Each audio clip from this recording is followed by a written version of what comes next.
We go after everything, your crypto wallet, trading platforms, even unsuspecting individuals like you. But there are ways to protect yourself. Rule number 1, never give out your seed phrase. That's your master key. Once it's gone, so is your crypto. Only sign transactions you fully understand. If something feels off, don't click approve. And remember this, real support will never DM you first. Scammers love pretending to be customer service. Crypto doesn't work like banks. There's no forgot password button. Losing access means losing your assets permanently. Don't trust exchanges to keep your coins safe. Use a cold wallet, one that's offline and secure. Because the truth is, exchanges get hacked. It's happened before, and it will happen again. That's why I personally keep my crypto with I Trust Capital, because I trust their institutional grade custody. Sure, any exchange is vulnerable to a breach, but their system is built differently. It's a closed loop setup. You can deposit crypto or cash in, but the only way out is fiat, not your crypto. So even if someone were to break into your account, they still wouldn't be able to move your crypto out.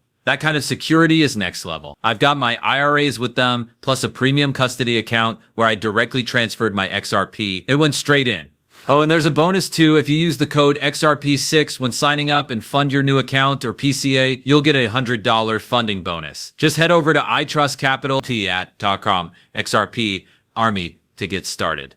Full transparency, they're a partner of mine. They've been a trusted partner of mine for a long time. In fact, we've built up a solid 2-2 weight XRP with them so far. The market had a bit of a bump over the weekend, but overall, it's still kind of flat right now. Now take a look at posts like this one that dropped this morning. Michael Saylor's firm MicroStrategy is planning to raise $4.2 billion to buy more Bitcoin. At this point, we've seen headlines like this so often, it barely phases anyone. It feels like every other week there's another announcement about them raising capital to load up on more BTC. But I want to unpack how they're doing it. It's not just pulling cash from reserves. They're actually raising funds by selling common stock, and they're not limited to just that. MicroStrategy has multiple tools. They can issue new stock, bonds, or other forms of debt instruments to bring in capital. To give some perspective, they've already raised $6.4 billion through these methods. Then they take that borrowed money and flip it into Bitcoin. But not everyone's on board. Jem Chanos has even pointed out concerns about the risks involved with the way their debt is structured. Honestly, I've never really understood the logic behind all of this, but things are heating up in Washington. This Wednesday, the House Ways and Means Oversight Subcommittee is holding a hearing focused on turning the U.S. into the global hub for crypto. They're talking about building a 21st century tax policy framework for digital assets. So yeah, it's coming. Then there's Senator Cynthia Lummis, who recently questioned Fed Chair Jerome Powell about the central bank's stance on stablecoins. She referenced a quote from the Genius Act, which passed the Senate just last week with a 68-30 vote. The act directly challenges the Fed's current position on allowing stablecoins to operate on public blockchains. So she asked, what's changed? Why the shift in perception around the risk of stablecoins since the Fed's 2023 policy statement? And now that Congress, at least the Senate, has moved forward with this legislation, is the Fed planning to rescind that policy, specifically Section 9.10? Powell's response, he pointed to the collapse-filled period a few years back when there was a wave of fraud and major project failures. But things have evolved. The industry is maturing, and regulators now have a better grasp of what's actually going on. Crypto is becoming more mainstream. His main point was that banks have always had the right to choose their clients and engage in activities so long as it's done safely and responsibly. And now, here's where it gets really interesting. This discussion dives into BRICS and their ambitions around a new digital currency system. While the US still holds massive global influence thanks to the dominance of the dollar, this isn't about the yuan replacing it. That's not the goal. Instead, what's being proposed is an entirely new financial structure, a currency built on an international treaty, not controlled by any single country or multinational corporation. The idea is to create a digital currency governed by contractual agreements. Every member nation would have the right to issue it for cross-border transactions, while still maintaining their own national currencies domestically. This model would shift power dynamics. Russia, taking the lead during its BRICS presidency, is expected to push this forward and accelerate the rollout of a transparent, multilateral financial system. Here's the kicker. Without banks acting as middlemen, especially U banks, this would bypass the current system where American sanctions are enforced via financial institutions. In other words, this new framework could rewrite how international finance works.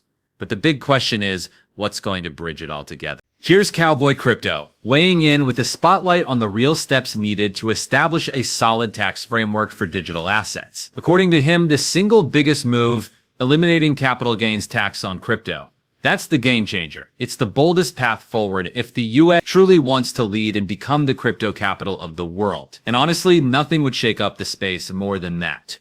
It would be the most significant shift we've seen since the moment we all got into crypto. And then there's Nate Gerasi, co-founder of ETF Prime, aka the ETF guy. According to him, Reuters just confirmed that the SEC is actively developing a comprehensive framework to streamline the approval process for spot crypto ETFs. It's not just rumors anymore. Regulators are officially moving toward a clearer path for crypto ETF adoption. The SEC is working toward a universal rule that could apply across all spot crypto ETF listings. Right now, they're fine-tuning the language with exchanges, lots of back and forth happening behind the scenes. But here's the key detail. Some issuers don't expect the framework to be finalized until early fall, which means no spot crypto ETF approvals until then. Looks like the SEC is holding off until Congress wraps up the current batch of crypto legislation. Now shifting gears. Charles Hoskinson recently mentioned something called the midnight airdrop. I don't know all the ins and outs yet, but what we do know is that XRP holders are included, and chances are you'll need your tokens in a self-custody wallet to qualify. Definitely worth digging into the details. But here's where it gets exciting. Midnight might just be the most advanced crypto project we'll see in 2025. It's built to support hybrid apps, multi-resource consensus, and introduces the meta chain, a new way to scale blockchain systems. One of the most revolutionary parts. You can build complex private smart contracts in TypeScript, a programming language that's familiar to tons of developers. And get this, you can pay for gas in almost any major cryptocurrency: ETH, BTC, SOL, ADA, total flexibility. That's not normal. This isn't some average layer 1.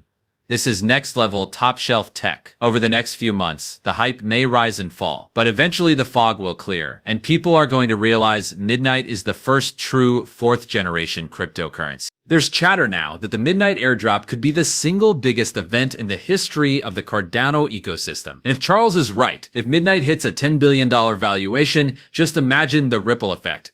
That kind of liquidity doesn't just stay in one place. It spills over, breathing life into the entire Cardano ecosystem. We're seriously early right now, and this take is spot on.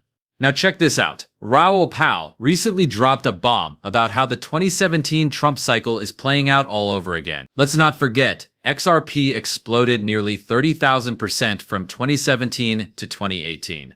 I was there. I remember. So here's what Raoul is saying. In 2017, Trump takes office, markets get nervous, talk of tariffs, the dollar spikes. Fast forward to now, same fears, same dollar surge. Late 2016 saw a ripping dollar, and so did the tail end of 2024. And when the dollar strengthens like that, it tightens financial conditions, and the impact hits markets about 3 months later, which explains the dip we saw in Q1. They've been tracking this through M2 data and predicted this exact setup before the dollar peaked. The message? Trump's pushing for a weaker dollar again, and that shift is already underway. Now Raoul makes it clear, this isn't some long-term structural weakness just yet. That'll come when the game rules change completely.